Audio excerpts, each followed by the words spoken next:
There is a place in the early 18th century where the world feels unfinished, where the maps still have edges, where the ocean stretches out beyond the known, and the men who sail it write the rules as they go, or refuse to follow any rules at all. It is a world of salt and wind and the creak of timber, of flags that mean everything and nothing, of fortunes made in a single afternoon, and lives lost just as quickly. And somewhere in the middle of all of it, standing at the helm of a ship that wasn't entirely his, commanding men who weren't entirely sure why they followed him, stood Benjamin Hornigold. Most people, when they think of pirates, think of fiction. They think of the caricature, the peg-leg, the parrot, the theatrical villain sneering from the silver screen. But Benjamin Hornigold was something far more interesting than a caricature. He was a man of genuine strategic brilliance, of contradictions that defy easy explanation, and of an ambition so layered that even historians who have spent careers studying the golden age of piracy find themselves pausing, turning the page back, reading again. He was, by almost any measure, one of the most consequential pirates who ever lived.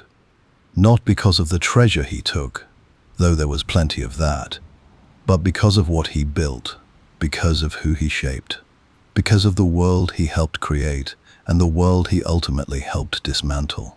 To understand Benjamin Hornigold is to understand the golden age of piracy itself. He did not simply participate in that era. In many ways, he invented it. He was born in England, likely somewhere in the latter half of the 17th century, though the precise date remains, like so much of his early life, lost to time and ocean.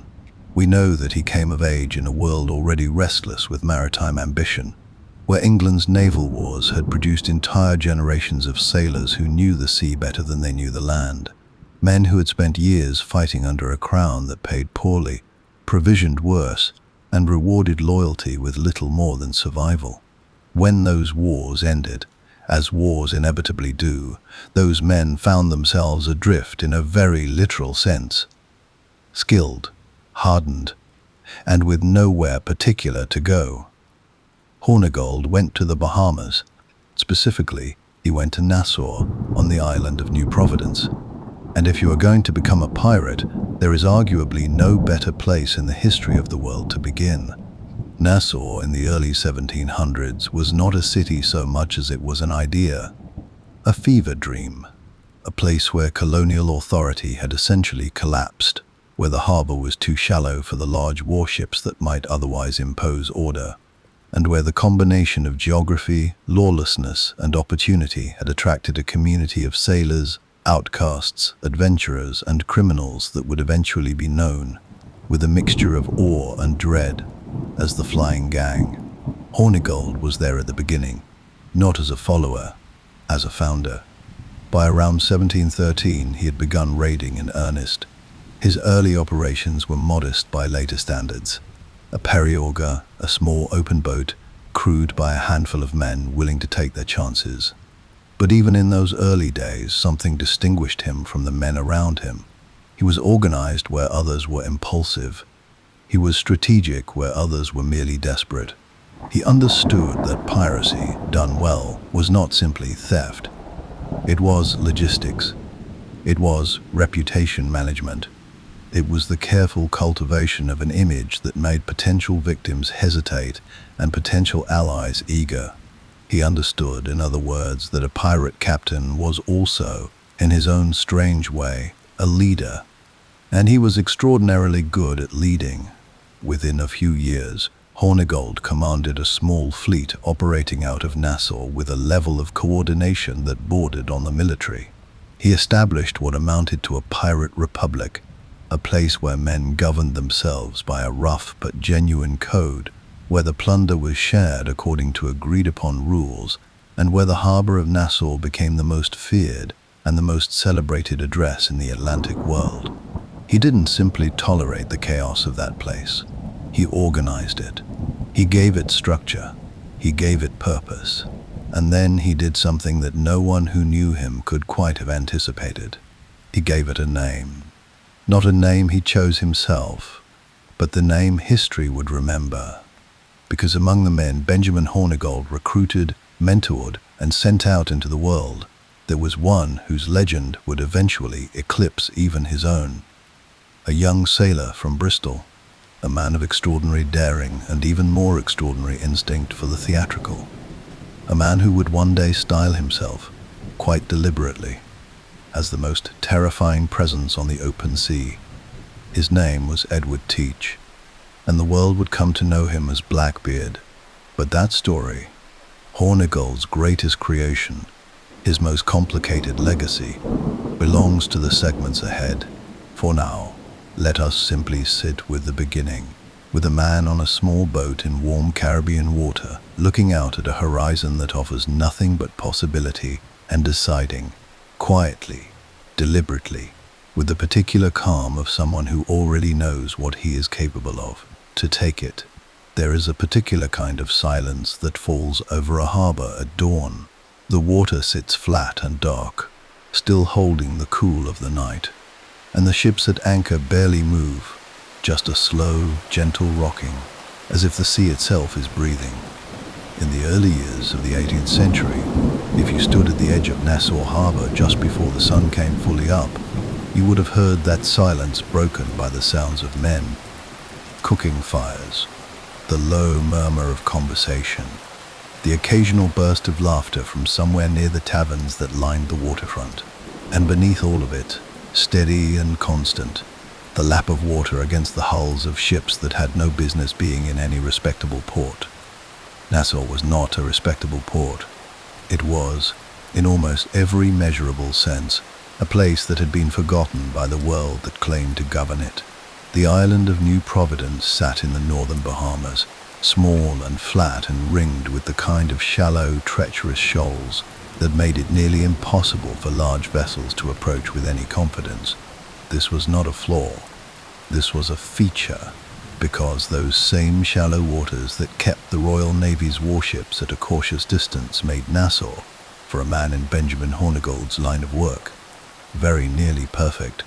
The British had held a nominal claim to the Bahamas for decades, but by the time Hornigold arrived in earnest, that claim had become almost entirely theoretical.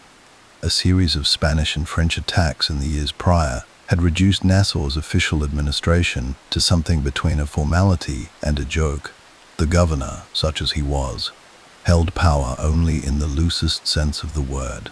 The infrastructure of colonial order, courts, customs officers, naval patrols, the whole apparatus by which empires maintain their grip on distant places, had collapsed, or simply never quite taken hold. Into that vacuum stepped Hornigold, and the men who gathered around him, and the extraordinary, chaotic, strangely principled world they proceeded to build. They called themselves, in the informal way that such things are named, the Flying Gang. And while that name might suggest something improvisational, a loose collection of opportunists, here today and gone tomorrow, the reality was considerably more organized and considerably more interesting. Hornigold understood something that most pirates of his era did not, or did not bother to consider. He understood that piracy, as a long-term enterprise, required a base. It required a place where ships could be repaired, where crews could rest and resupply, where stolen goods could be quietly moved and turned into something useful. He understood, in other words, that Nassau could be not just a harbor, but a headquarters, and he set about making it one.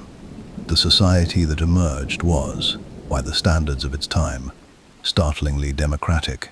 Each crew aboard a pirate vessel operated under a set of articles, a written agreement that spelled out the rules of the ship, the distribution of plunder, the compensation for injuries, the penalties for various offenses.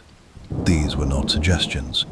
They were contracts negotiated between captain and crew before any voyage began, and they gave ordinary sailors a degree of agency and financial stake in their work that was entirely foreign to the Royal Navy or to merchant shipping. A man who lost his right hand in battle might receive 600 pieces of eight as compensation. A man who lost his left received 500.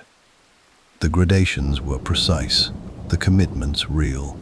Whatever else you might say about the flying gang, they took their internal agreement seriously. Hornigold was at the center of this. He was, by the accounts that survive, a captain who commanded genuine loyalty, not the forced and fearful loyalty of a tyrant, but the earned and chosen loyalty of men who trusted his judgment and benefited from his leadership. He was said to be fair in the division of prizes. He was strategic in choosing targets, patient in ways that younger, more reckless captains were not. And he had a quality that is difficult to quantify but easy to recognize. He made the men around him feel capable of more than they thought they were. It is worth pausing here to think about what Nassau actually looked like in those years. Picture a town of several hundred people, perhaps more at the peaks of activity, living in a rough collection of wooden structures along a harbor front that smelled of tar and salt fish and wood smoke. There were taverns, of course, always taverns, in any place where sailors gather. And there were chandlers' shops. And there were the informal markets where goods of uncertain provenance changed hands without anyone asking too many questions. There were women who had come to Nassau for the same reason the men had, because it was a place where the ordinary rules did not apply, and where a person with nerve and intelligence could carve out something that resembled a life. It was disorderly. It was loud. It was, at times, genuinely dangerous in the casual, unpredictable way that places are dangerous when there is no reliable mechanism for resolving disputes peacefully.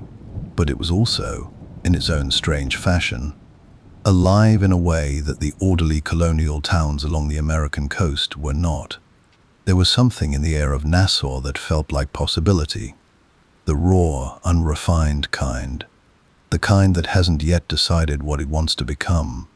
And presiding over all of this, or at least over a significant portion of it, was Hornigold. Not as a king. He would have bristled at the comparison, and his men would have laughed at it, but as a first among equals, as the man whose reputation drew other capable men to him, whose experience gave their collective ambitions a shape, whose presence in Nassau made the place feel like something more than a temporary refuge and something closer to a permanent institution. His operational methods during these years were a study in disciplined pragmatism. He was known to sail with multiple vessels, coordinating movements across a patrol area that stretched from the Bahamas up through the shipping lanes of the Atlantic seaboard, the same routes along which the merchant traffic of the British colonies flowed, heavy with tobacco and indigo and sugar and rum, and all the other commodities that were making the New World wealthy. He was selective in his targets. He had a particular reputation, remarkable for the era, for avoiding violence where it could be avoided. A merchant captain who surrendered promptly could expect, under Hornigold's code, to be treated with a degree of professionalism that would have surprised anyone operating on assumptions about pirate behavior drawn from popular legend. There was one notorious exception to his target selection that has puzzled historians and amused them in equal measure. Hornigold, it was reported, refused to attack British ships. In a world where the flying gang preyed on vessels of every nation, his loyalty to the crown he was simultaneously defying was a conspicuous and genuinely odd choice. Some have read this as sentimentality, a man who could not quite bring himself to steal from his own people. Others have read it as strategy, a deliberate effort to keep open some door of future reconciliation with British authority. Whatever the reason, it was real. His men reportedly grumbled about it. Opportunities were passed over. Prizes that other captains would have taken without hesitation were allowed to continue on their way because their hulls flew the wrong, or, depending on how you looked at it, the right flag. This complexity is part of what makes Hornigold so genuinely fascinating. He was not a simple man pursuing simple ends. He was a man who had constructed a particular kind of life at the very edge of the legitimate world, and who was, even as he constructed it, already beginning to think about what it would mean to step back across that edge. But that reckoning was still some years away. For now, in the golden middle of the decade, Nassau was his. The flying gang was growing, and among the new arrivals filtering into his circle, drawn by his reputation, by the promise of Nassau, by the irresistible gravity of a world that had decided to remake itself from the ocean up. There was a young man from Bristol who had sailed under several flags and was ready, at last, to sail under his own. Hornigold looked at him and saw something he recognized. He took him under his wing, and the history of piracy would never quite be the same again. There is a question that historians return to again and again when they study the relationship between Benjamin Hornigold and Edward Teach, and it is a question that resists a clean answer. It is not what Hornigold saw in the young man from Bristol. That part is relatively easy. Teach was physically imposing, intellectually sharp, and possessed of a natural charisma that made other men instinctively pay attention when he entered a room. The harder question is this: did Hornigold know what he was creating? Did he understand, as he gave Teach his first command, as he shared with him the accumulated knowledge of a decade spent mastering the rhythms and tactics of Atlantic piracy, that he was not simply training a lieutenant, but authoring a legend? We cannot know. The historical record does not give us Hornigold's private thoughts, does not let us sit beside him on the quarterdeck and hear what he said to Teach in those early years, does not show us the moment when he looked at his protege and felt whatever complicated mixture of pride and unease such a relationship must eventually produce. What we have instead is the evidence of outcomes, and the outcomes are extraordinary. Edward Teach arrived in the Bahamas sometime around 1706, though the precise date, like so much about the man who would become Blackbeard, is wrapped in the kind of deliberate obscurity that suggests he preferred it that way. He had sailed during the War of the Spanish Succession, the same conflict that had produced so many of Nassau's restless, capable, underemployed mariners, and he had learned his trade aboard privateering vessels operating out of Jamaica. He was not, when Hornigold first encountered him, an unknown quantity. He had experience. He had skill. What he did not yet have was a ship of his own, a crew loyal specifically to him, and the particular authority that comes from being the one whose name is on the articles. Hornigold provided all of that. Gradually, deliberately, in the manner of a man who understood that good captains are made as much as born, he brought Teach along, first as a trusted member of his crew, then as the commander of a captured vessel sailing in consort with Hornigold's own ship, a junior partner in a two-vessel operation that gave Teach his first sustained experience of independent command. Hornigold taught him how to read the wind patterns of the Caribbean and the Atlantic coast, how to anticipate the movements of merchant shipping, how to manage a crew of men who were simultaneously his equals under the articles and his subordinates in practice. Attention that required constant, careful navigation. But there was something else Hornigold modeled that would serve Teach even more consequentially than any tactical lesson. He modeled the power of reputation.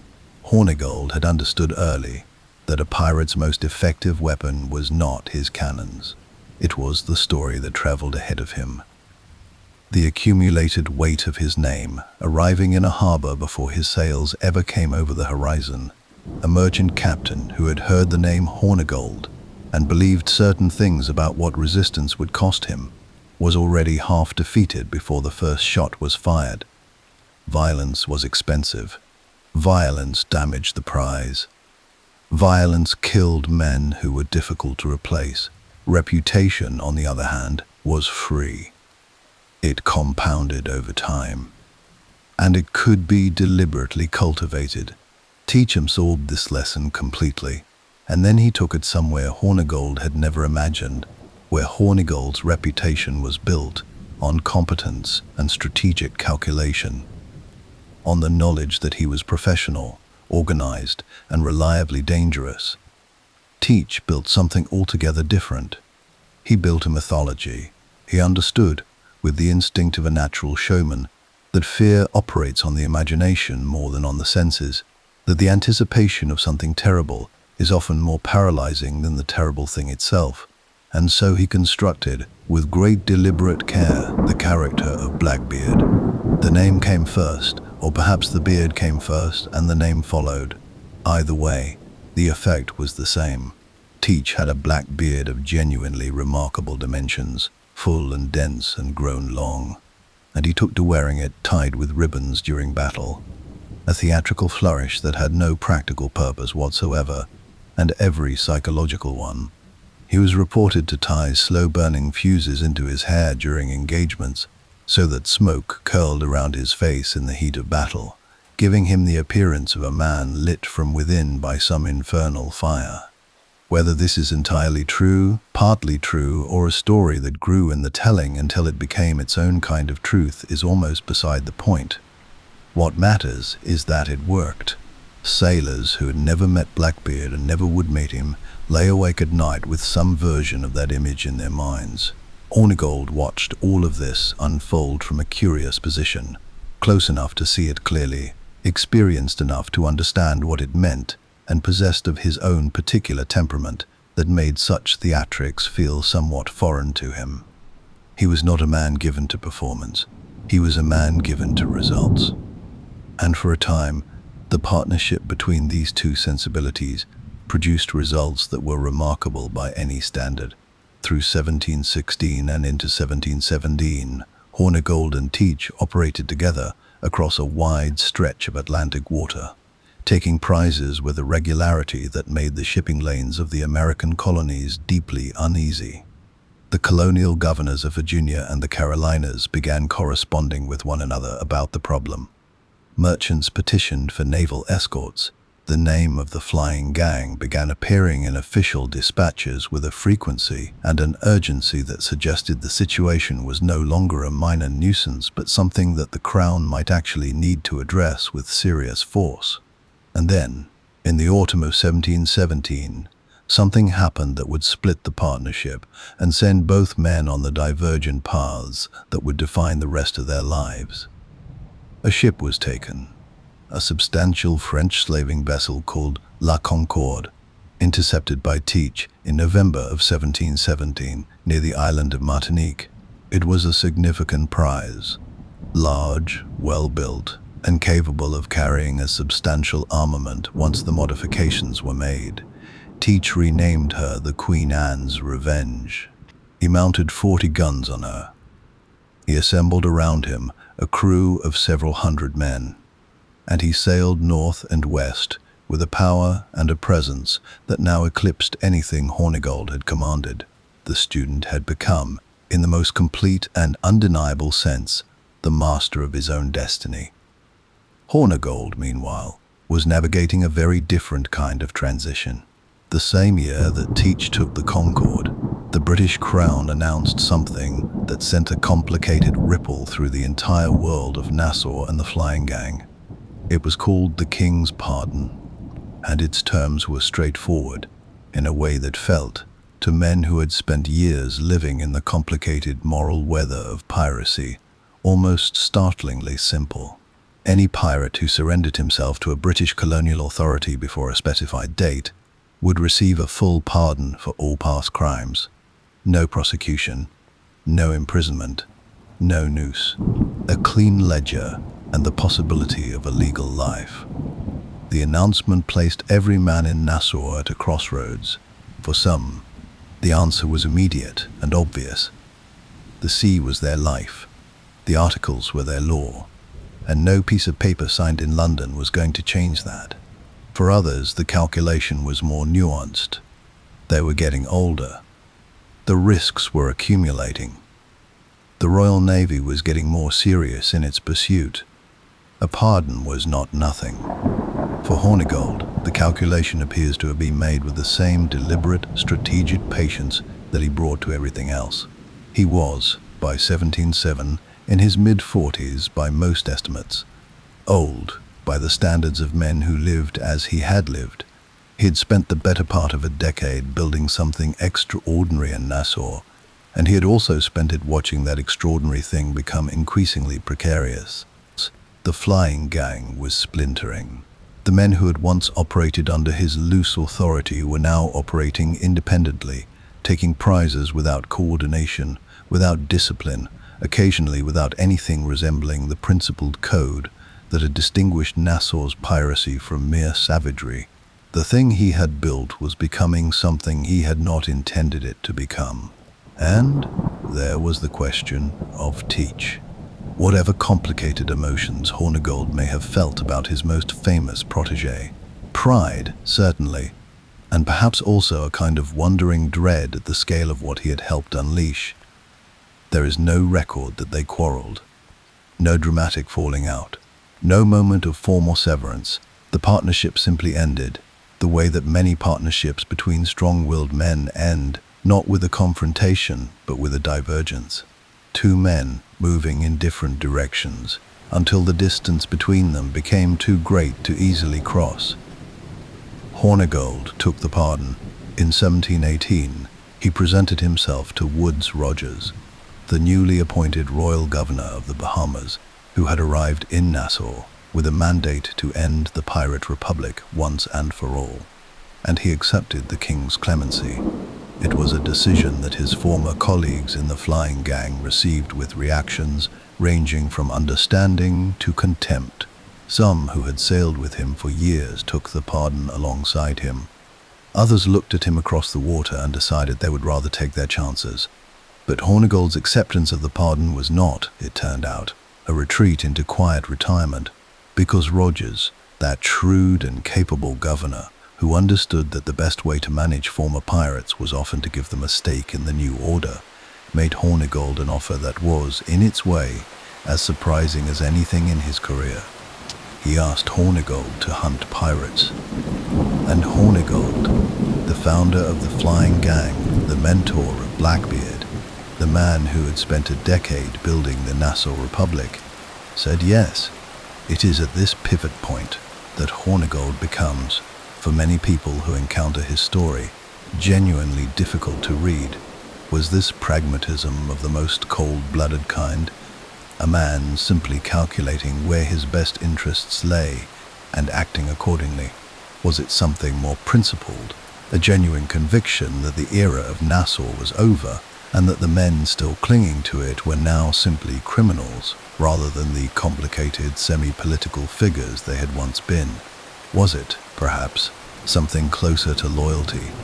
A loyalty not to the articles or the flying gang, but to some deeper sense of English identity that had never entirely left him. The same impulse that had once made him refuse to attack British ships, even as his crew complained. All of these things may be true simultaneously.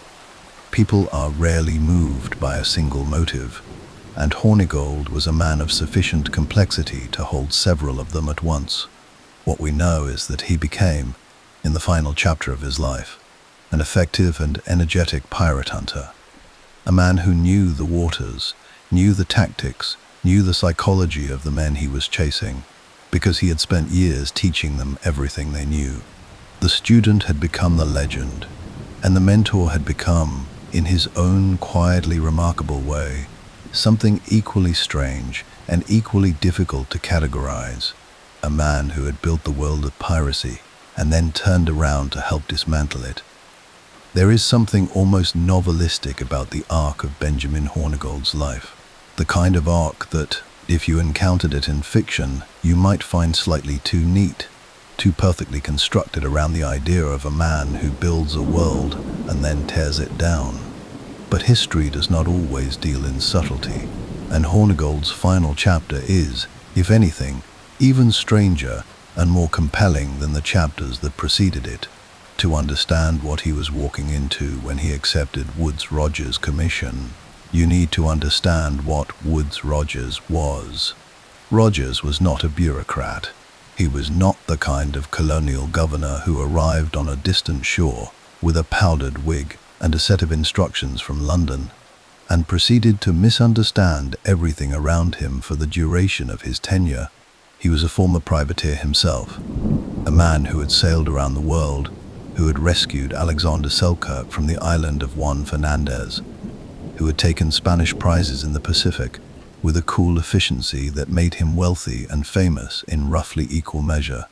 He understood the sea, he understood sailors, and he understood, with a clarity that his predecessors in the Bahamas had entirely lacked, that the pirate Republic of Nassau could not be eliminated by proclamation alone. What was needed was a combination of incentive and force. The carrot of the king's pardon for those willing to accept it, and the very real stick of pursuit and prosecution for those who were not. And to wield that stick effectively, Rogers needed men who knew the water, who knew the hiding places, who knew how a pirate captain thought when he was running, which inlets he trusted, which islands offered fresh water and concealment, which routes he would take when he needed to disappear. He needed, in short, someone exactly like Benjamin Hornigold. The commission Rogers gave him was genuine.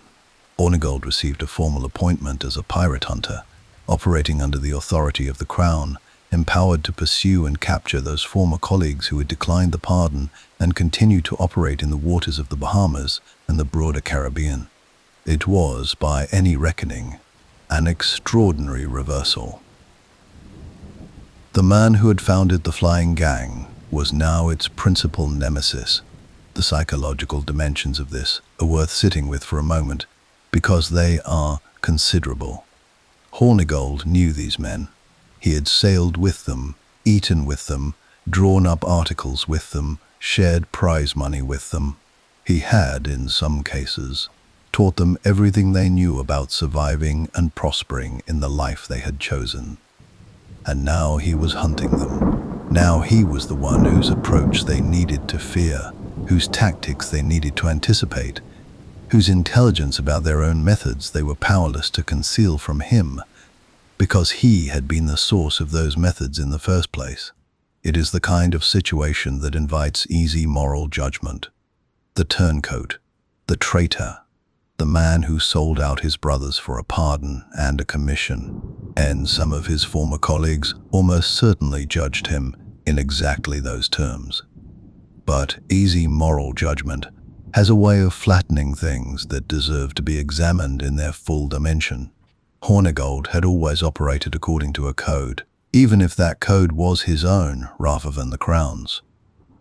He had always made deliberate choices about who he was and what he stood for. Taking the pardon and accepting the commission was, in its own terms, entirely consistent with the character of a man who had spent his career being strategic, practical, and willing to adapt. His first major success as a pirate hunter came in late 1718, and it came at the expense of a man named John Auger. Auger was a former Nassau pirate who had taken the king's pardon and then, within weeks, violated it, slipping back out to sea and resuming the trade he had formerly renounced. This was exactly the kind of recidivism that Rogers needed to make an example of, and Hornigold was the instrument he chose for the purpose. The pursuit of Auger and his small company was swift and efficient. Hornigold tracked him down with the kind of quiet competence that had always defined his approach. No drama, no theatrics, simply the methodical application of superior knowledge and capability. Auger and his crew were captured, brought back to Nassau, tried, and hanged. Rogers attended the execution in person. The message to any remaining pirate who might be contemplating whether the pardon meant anything was delivered with considerable clarity. For Hornigold, standing on the docks of Nassau watching men he had once known swing from the gallows, the moment must have carried a weight that is difficult to imagine. The historical record gives us no account of his feelings. We have no letter, no journal entry, no second-hand report of what he said afterward over a glass in one of the waterfront taverns that had once been the social heart of the flying gang's world.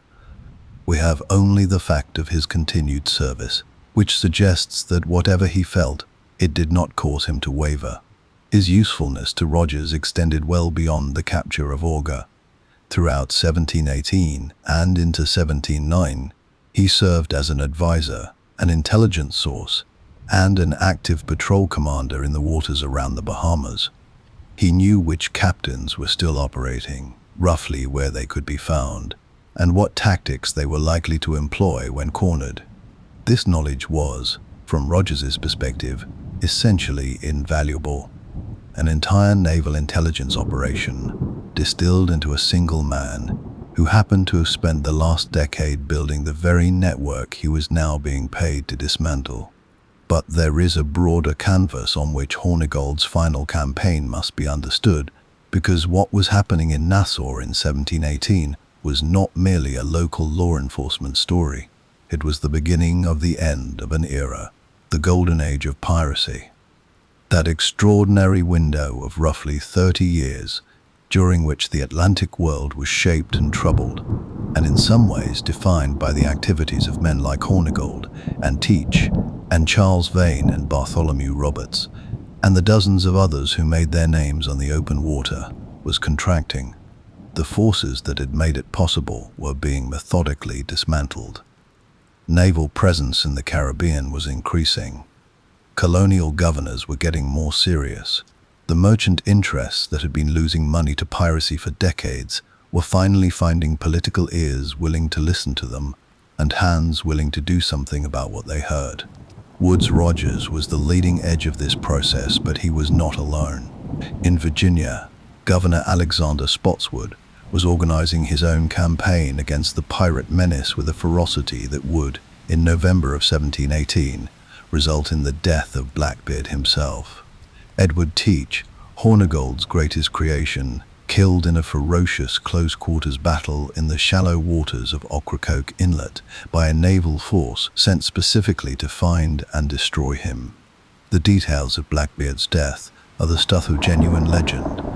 The account of a man absorbing 5 gunshot wounds and more than 20 sword cuts before finally falling, of a fight so violent and so close that the blood was said to have run freely across the deck of the small vessel where it happened. Whether every detail is accurate is, at this point, essentially unknowable. What is certain is that Blackbeard died in November of 1718, and that his death sent a message through the pirate world that was received with something close to shock. If Blackbeard could be killed, if the most fearsome name on the Atlantic could be ended in a shallow Carolina inlet by a naval lieutenant and a crew of sailors following orders, then the old certainties were gone. The psychological invincibility that the great pirate names had carried was revealed to be exactly what it had always been. A performance sustained only as long as the audience believed in it. Hornigold, receiving news of Teach's death from his position in Nassau, would have understood all of this immediately and completely. He had known Teach before Blackbeard existed. He had watched the performance being constructed piece by piece from the ground up, and he would have known that the death of Blackbeard was not merely the death of a man, but the death of something larger.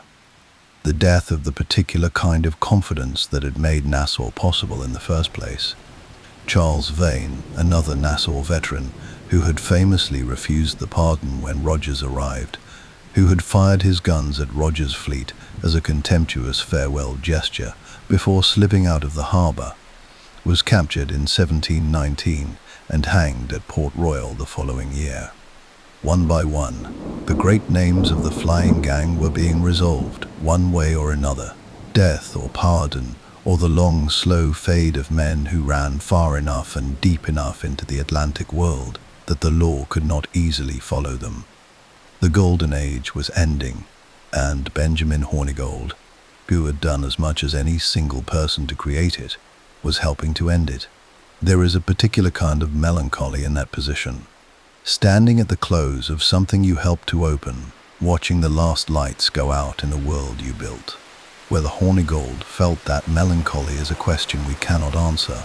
He was not, from everything the historical record suggests, a sentimental man. He was a man of action and calculation, and the action and calculation of this final period of his life point consistently in the same direction, forward, toward the new order, toward the authority he had spent years defying, and had now, with apparent conviction, chosen to serve.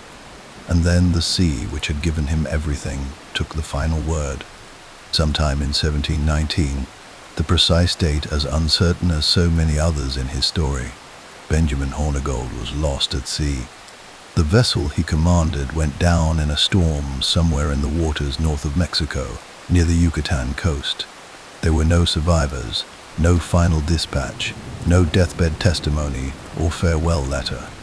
The man who had built Nassau, who had shaped Blackbeard, who had founded the flying gang and then hunted its members for the crown, simply vanished into the ocean that had defined every chapter of his remarkable life. It is, in its way, a fitting end. Not because it is dramatic, it is actually the opposite of dramatic, a quiet disappearance rather than a roaring finale. But because it is honest, the sea does not make exceptions for interesting men. It does not preserve its most compelling characters for suitably theatrical exits. It simply takes them, the way it has always taken sailors, without ceremony and without explanation. What Hornigold left behind was not treasure. It was not a tomb or a monument or even a grave marker. What he left behind was a world that bore his fingerprints so thoroughly that almost every story we tell about the golden age of piracy passes through him at some point, whether we notice it or not. The republic he built, the captain he made, the era he helped close, a life measured not in the prizes taken or the miles sailed, but in the extraordinary, irreversible weight of its consequences. There is a particular kind of historical figure who never quite gets the monument they deserve, not because their story is unimportant. Often it is the opposite. Often their story is so deeply woven into the fabric of everything around them that it becomes invisible precisely because of how thoroughly it is present.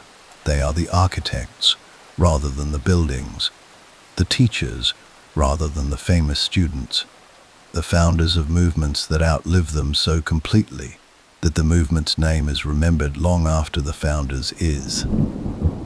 Benjamin Hornigold is one of these figures, and the closer you look at what he actually built, what he actually set in motion, the more extraordinary that invisibility becomes.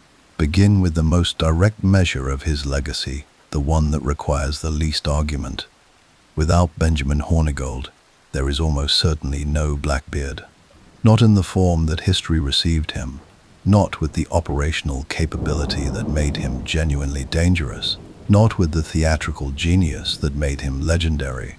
Teach had the raw material, the physical presence, the intelligence, the instinct for command. But raw material requires a craftsman, and Hornigold was the craftsman. He provided Teach with his first real command. He modeled for him the strategic patience and reputational awareness that Teach would take and amplify into something unprecedented. He gave him the foundation upon which the entire Blackbeard mythology was constructed.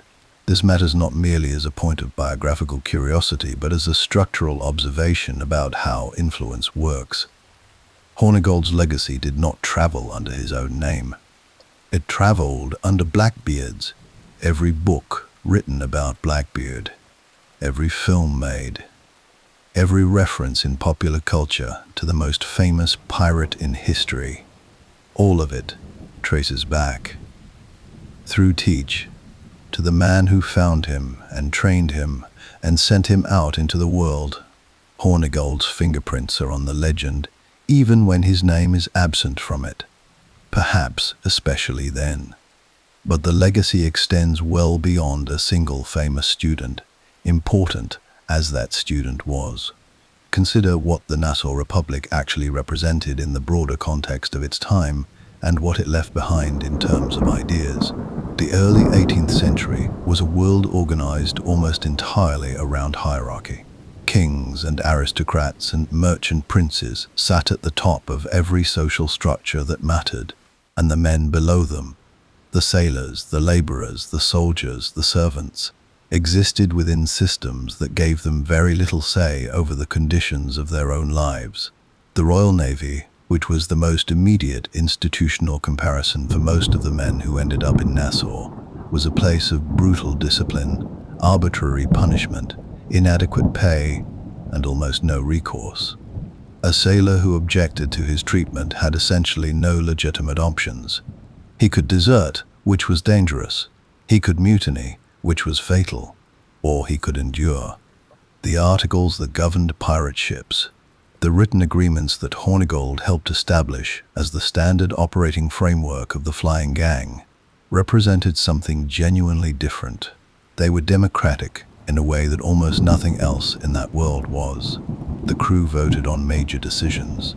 The captain's authority, real as it was, operated within constraints that the crew had agreed to and could, in principle, revoke. The plunder was divided according to rules everyone had accepted before the voyage began. Injuries were compensated. Disputes were adjudicated.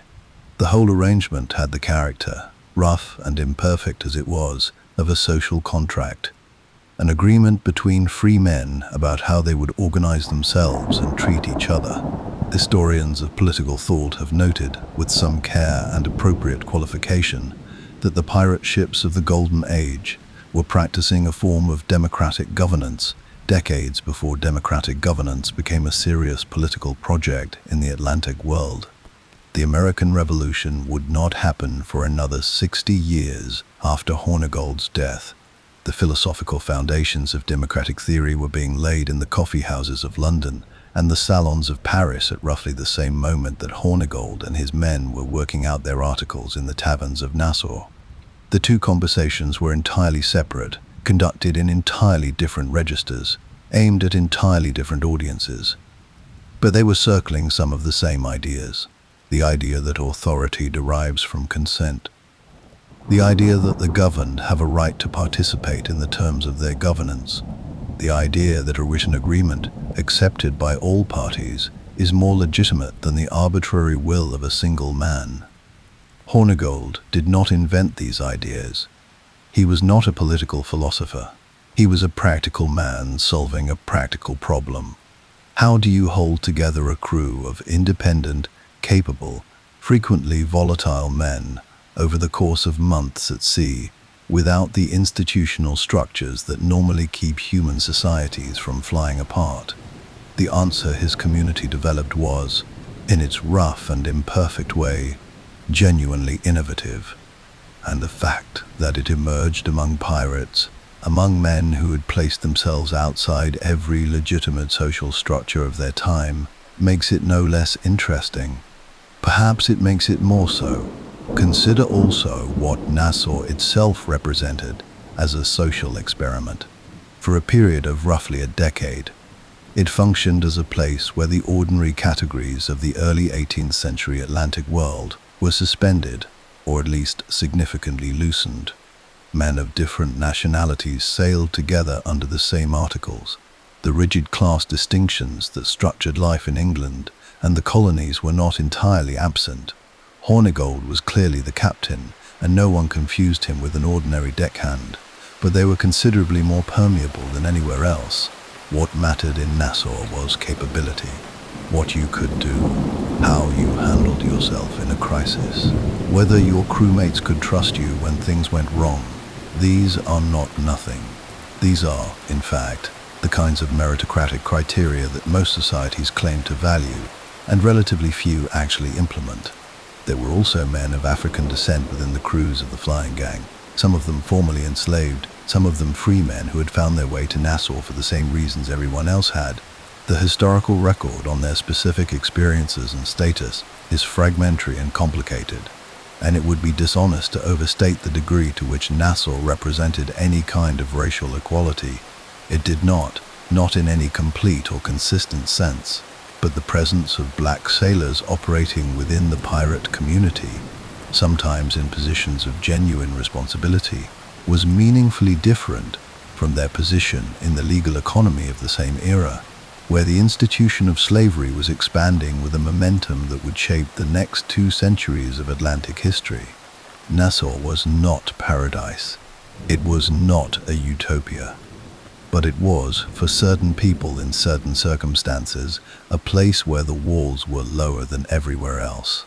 This is part of what Hornigold built, not intentionally perhaps, not according to any grand theory of social organization, but through the practical demands of running an operation that needed capable men, and could not afford to be too selective about where they came from.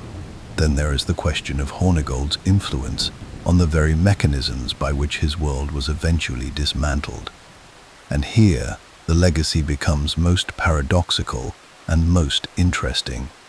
When Woodes Rogers arrived in Nassau in 1718, the template he used to pacify the pirate republic, the combination of amnesty, incorporation, and targeted pursuit, was not invented from scratch.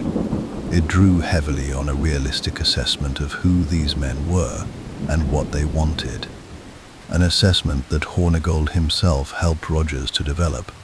The pirate hunter, who had been the pirate king, was not just operationally useful to Rogers. He was intellectually useful. He helped Rogers understand that many of the men in Nassau were not ideological criminals committed to a life outside the law for philosophical reasons.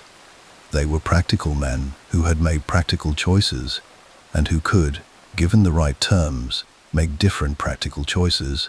This insight, that the Flying Gang was not a monolithic criminal conspiracy, but a community of individuals with varied motivations and varying degrees of commitment to the pirate life, shaped the entire strategy of the Nassau pacification.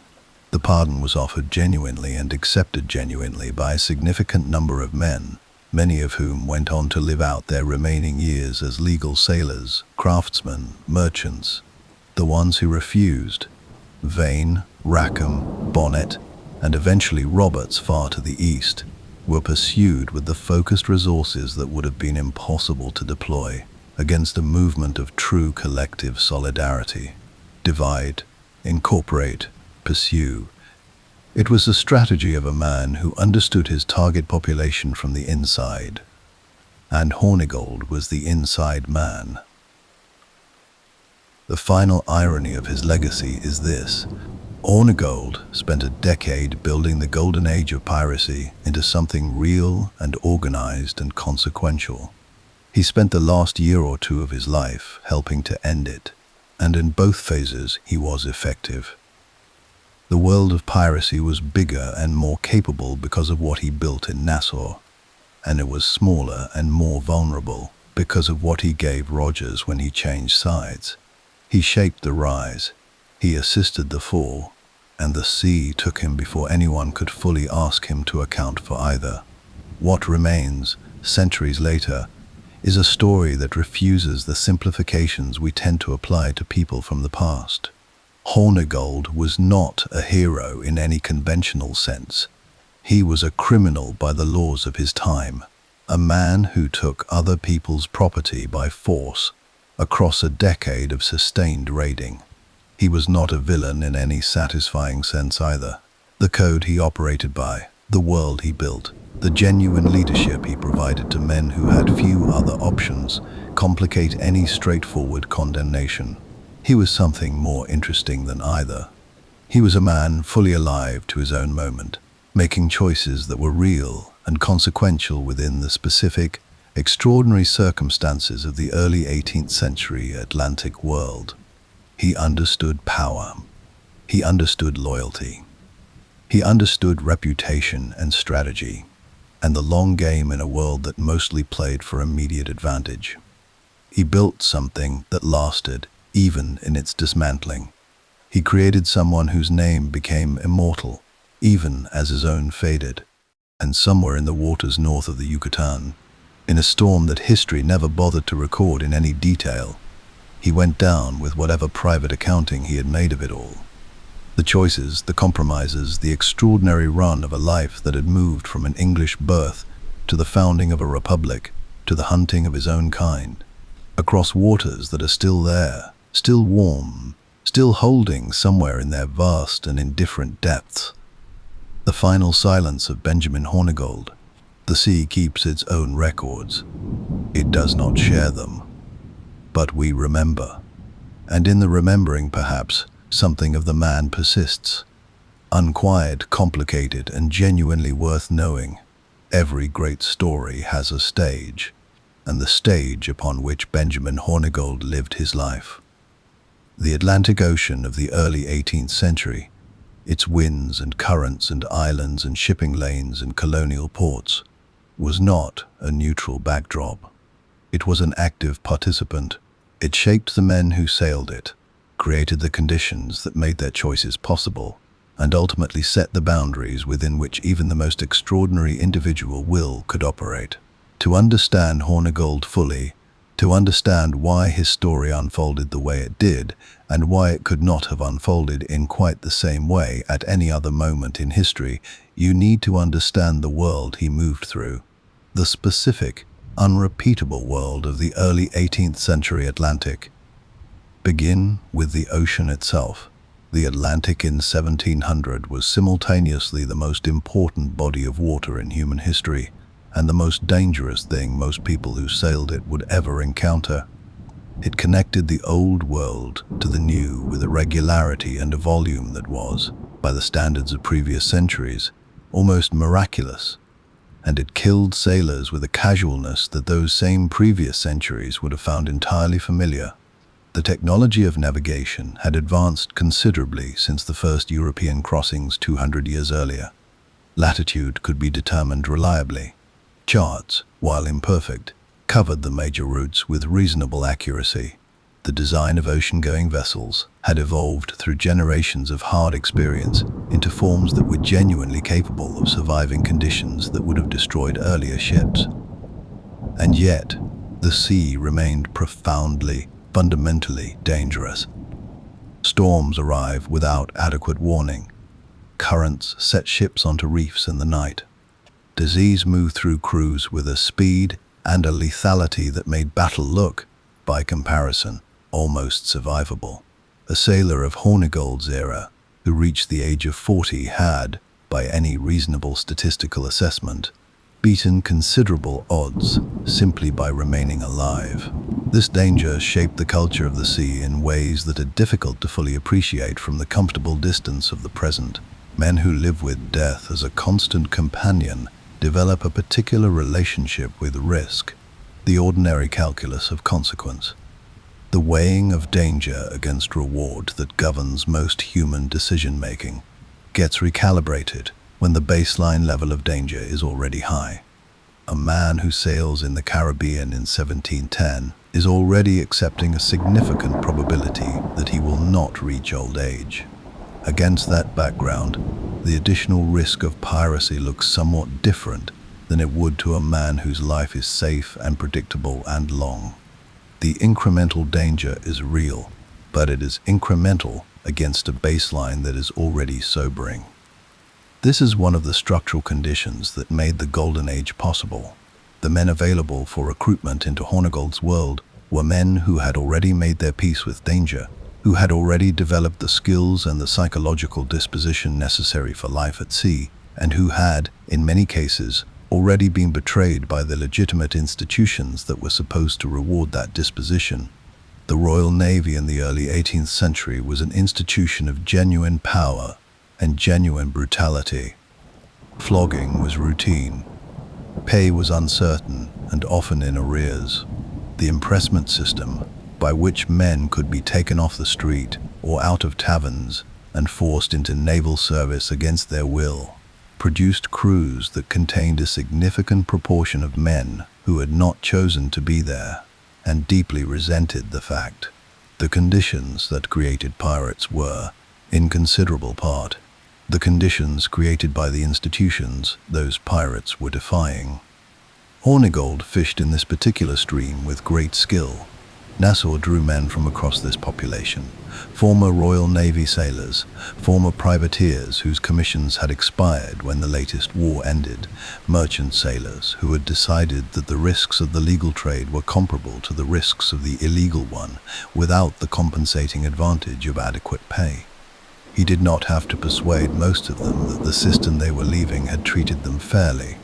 The persuasion, in most cases, had already been done by the system itself.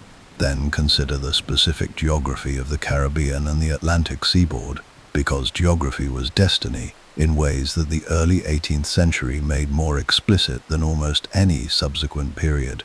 The Bahamas sit at the northern end of the Caribbean. positioned with almost suspicious convenience relative to the major shipping routes of the era.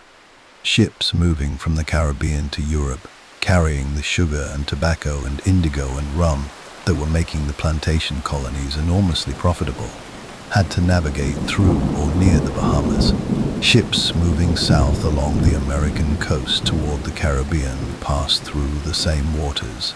The Gulf Stream, that great river within the ocean, pushed vessels northward along the American coast and then eastward across the Atlantic on a track that brought them reliably through the zone that Nassau controlled. Hornigold did not choose Nassau arbitrarily.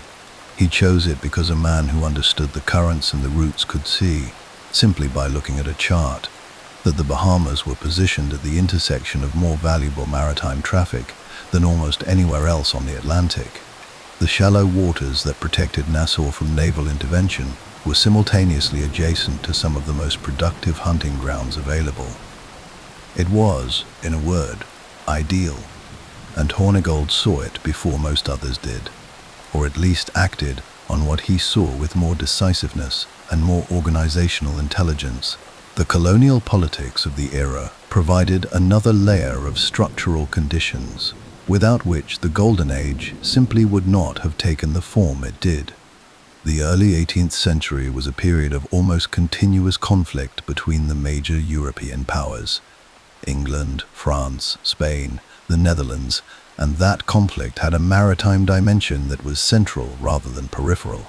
Wars produced privateers. Privateers were licensed pirates, men given official letters of marque that authorized them to attack the shipping of enemy nations and keep a portion of what they took. This system was useful to governments that wanted to harass enemy commerce without the expense of maintaining a larger navy.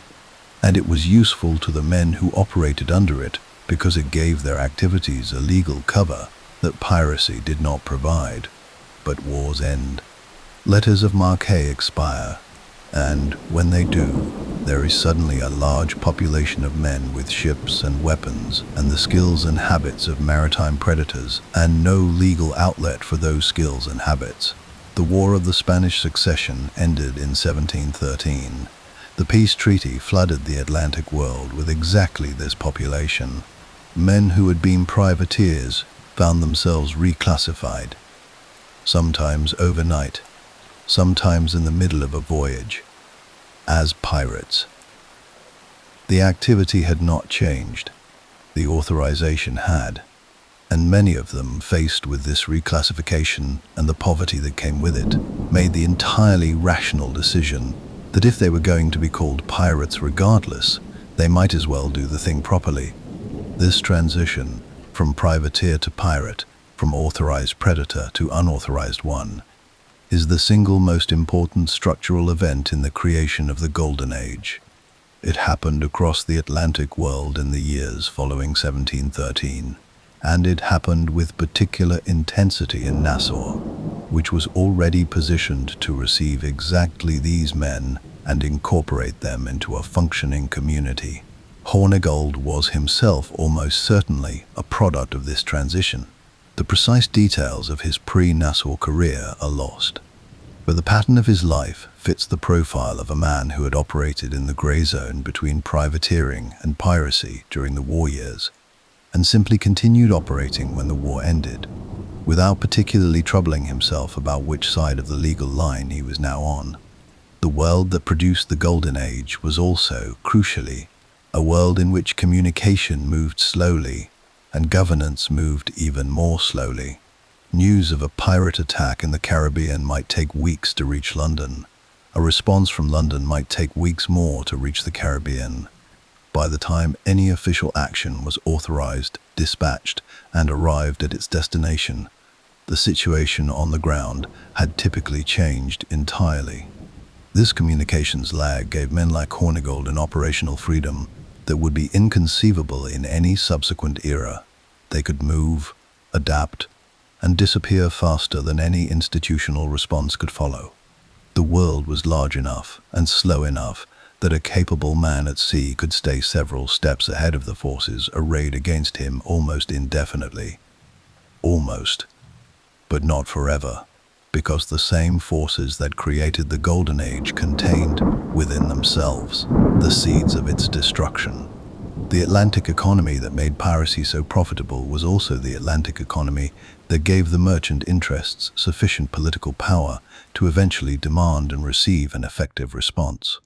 The colonial infrastructure that was weak enough in 1710 to make Nassau possible was growing year by year into something more robust and more capable of sustaining the kind of naval presence that could actually suppress piracy.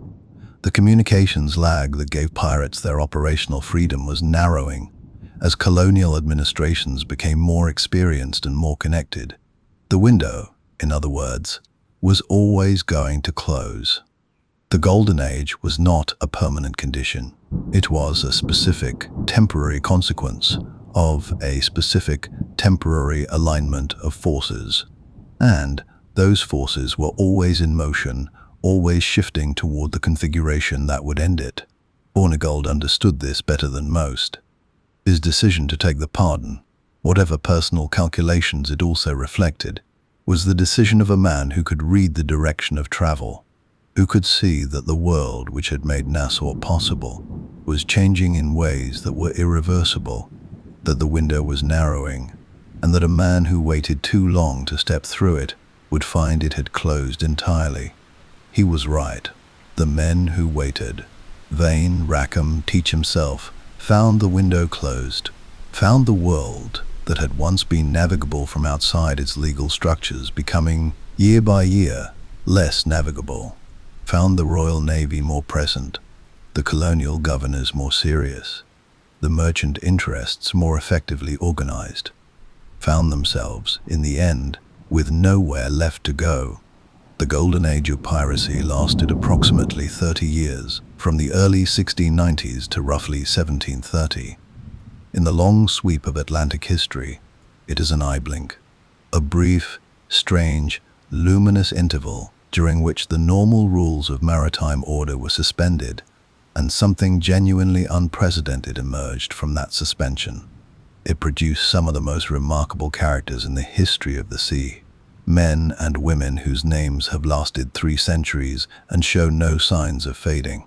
It raised profound, if unintended, questions about authority and governance and the organization of human communities that philosophers were asking in more elevated registers at exactly the same moment.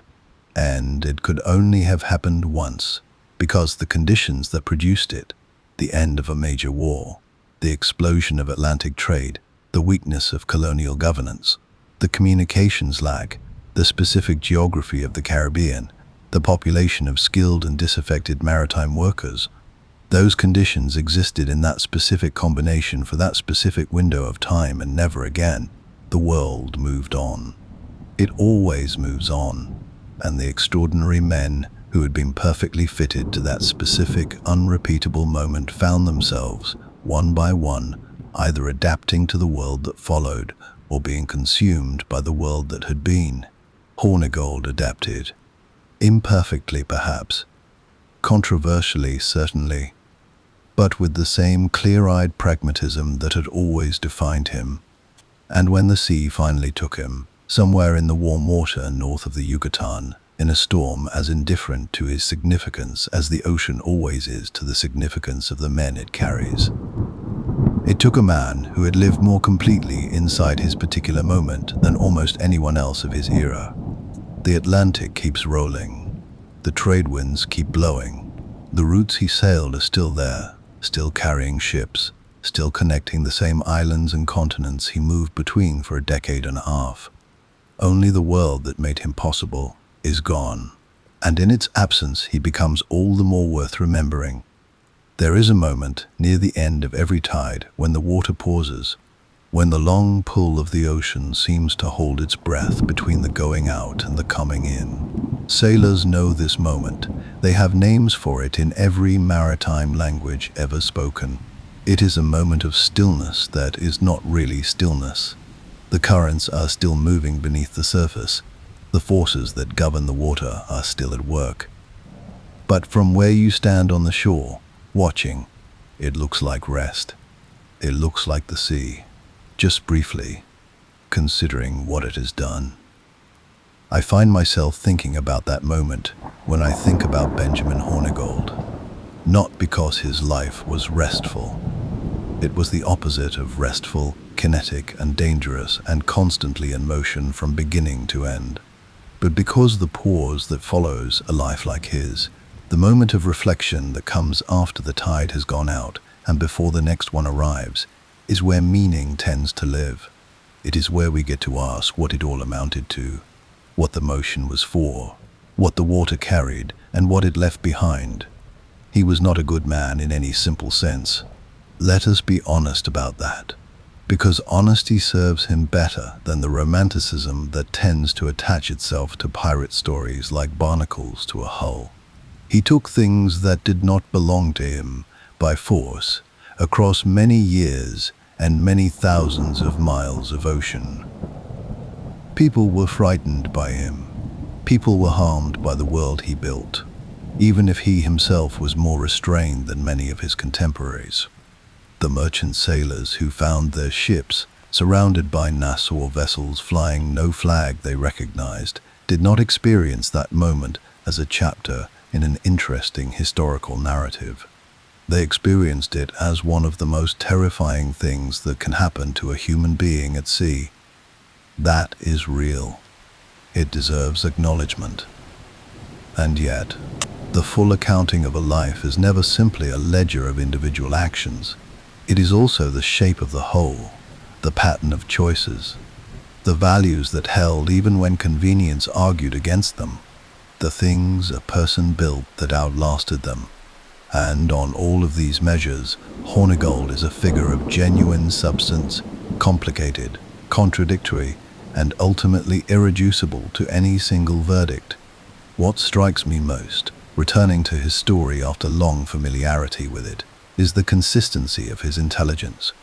Not intelligence in the narrow sense of cleverness, though he was certainly clever, but intelligence in the broader sense of a man who genuinely understood the world he was operating in, its structures, its incentives, its possibilities, and its limits. He understood Nassau before Nassau was anything. He understood what Teach could become before Teach understood it himself. He understood that the Golden Age was ending before most of his contemporaries were willing to admit it. And he understood, with a clarity that cost him the good opinion of men he had sailed alongside for years, that the time had come to change. This kind of intelligence, strategic, far-sighted, willing to absorb the discomfort of being right before others catch up, is genuinely rare. It is rare in any era, in the chaotic, violent, short-horizoned world of early 18th century piracy. It was rarer still. Most men in Nassau were living week to week, prize to prize, with the limited planning horizon that a life of constant danger tends to produce. Hornigold was living years ahead, planning for outcomes that hadn't materialized yet, building structures, the articles, the Republic, the reputation, the relationship with Rogers, that would serve purposes he could already see coming, even when no one else could. There is also something worth honoring in the particular kind of leadership he embodied. He was not a tyrant. He did not rule through fear, or not primarily through fear. He led through competence, through fairness, through the accumulated trust of men who had watched him make good decisions under pressure over a long period of time. The crews who sailed with him were not enslaved to him. They were there by choice, under articles they had agreed to, and they stayed because the arrangement worked, because Hornigold delivered on what he promised, and treated them according to terms they had accepted as fair. In a world that offered ordinary sailors almost no agency whatsoever, he offered them something real. That is not nothing. That is, in fact, quite a lot. And then there is the matter of Blackbeard, the student who became the legend, the creation who outlasted the creator. There is something both melancholy and magnificent in that dynamic. The teacher whose greatest work bears someone else's name, whose most lasting contribution to history, is a man whose fame has entirely eclipsed his own. Lesser men might resent it. I suspect Hornigold, practical and unsentimental as he was, simply recognized it for what it was. He had given Teach the foundation. What Teach built on it was Teach's own. The architecture of that legend, the scaffolding that made it possible. That was Hornigold's work, even if the world never quite learned to say so. What the sea teaches us, ultimately, about the men who sail it, is this. The ocean does not care about your reputation. It does not adjust its weather for the famous or the powerful. It does not make exceptions for interesting people, or preserve its most compelling characters for suitably dramatic endings. It simply is.